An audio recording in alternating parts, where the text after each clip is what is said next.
chicken. Available 24 hours. Dito sa... Nagpaabot naman ng pakikiramay ang palasyo sa pagpanaw ni Lauro Visconde kahapon.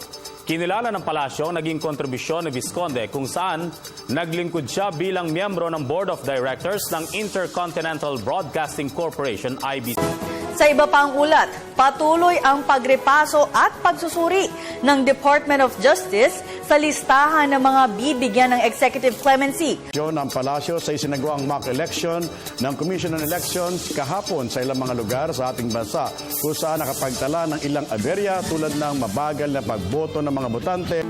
O Lord, our life have been influenced by so many factors, so many events, so many people.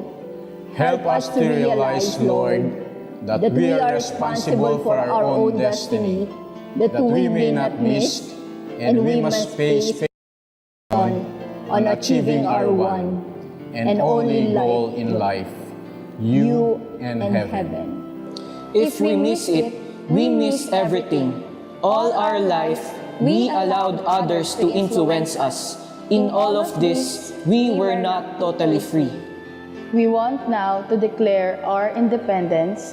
We want to exercise our right to choose you, but we need your grace to do it. We need your mercy for it. O Lord, you did it.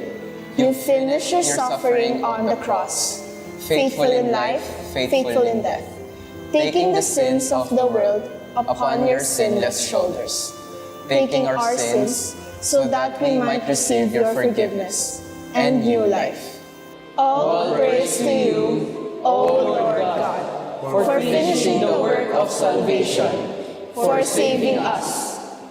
Amen. Araw-araw pong tumutok sa Balitang Hali. Para sa mga balitang walang kinikilingan, walang pinoprotektahan. Walang kasinungalingan, serbisyong totoo lamang mula sa tahanan ng katotohanan. Ako po si Mark Salazar. At ako po si Mav Gonzalez. Ang inyong mga kasalo dito sa Balitang Hali Weekend.